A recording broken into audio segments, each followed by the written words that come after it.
অনেকে বিশ্বাস করেন রমজান মাসে কবরের আযাব মাফ থাকে। অনেকে তো আবার এটিও বিশ্বাস করেন যে দাফনের পর জুমা বা রমজান এলে কিয়ামত পর্যন্ত কবরের আযাব মাফ হয়ে যায়। তবে এ বিষয়ে ইসলাম কি বলে? কবরের আযাব নিয়ে অনেক ভ্রান্ত ধারণা সমাজে প্রচলিত রয়েছে, যার মধ্যে একটি হলো রমজান মাসে কবরের আযাব বন্ধ থাকে। তবে ইসলামের মূল গ্রন্থ কোরআন ও হাদিসে এর কোনো প্রমাণ পাওয়া যায় না। কবরের আযাব নির্ভর করে ব্যক্তির ঈমান ও আমলের উপর, কোনো নির্দিষ্ট সময়ের উপর নয়। তবে রোজা অবস্থায় ইন্তেকাল করলে তার বিশেষ ফজিলত রয়েছে। হুযায়ফা রাদিয়াল্লাহু তাআলা আনহু থেকে বর্ণিত, রাসূল সাল্লাল্লাহু আলাইহি সাল্লাম ইরশাদ করেন, যে ব্যক্তি আল্লাহর সন্তুষ্টির উদ্দেশ্যে একদিন রোজা রাখে এবং এই রোজা হয় তার জীবনের শেষ আমল, সে জান্নাতে প্রবেশ করবে। অর্থাৎ রোজা অবস্থায় ইন্তেকাল করলে আশা করা যায় আল্লাহ তাকে মাফ করে দেবেন।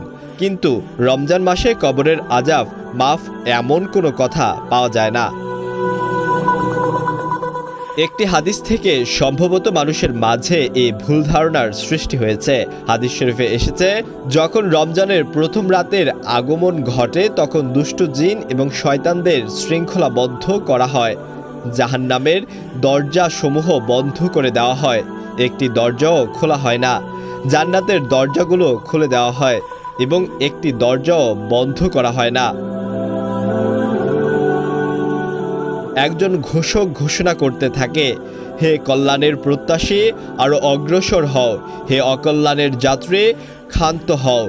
আর আল্লাহ তাআলা এই মাসের প্রতি রাতে অসংখ্য মানুষকে জাহান্নাম থেকে মুক্তি দান করেন।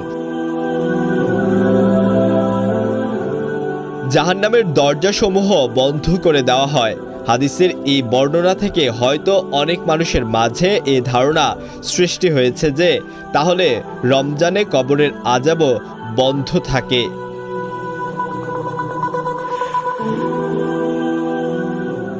অনেক আলেমের মতে রমজানে জাহান্নামের দরজাসমূহ বন্ধ থাকে। প্রতি রাতে আল্লাহ অনেক মানুষকে জাহান্নাম থেকে মুক্তি দান করেন এবং রোজাদার অবস্থায় ইন্তেকাল করলে আশা করা যায় আল্লাহ তাআলা মাফ করে দেবেন এবং জান্নাতে প্রবেশ করাবেন।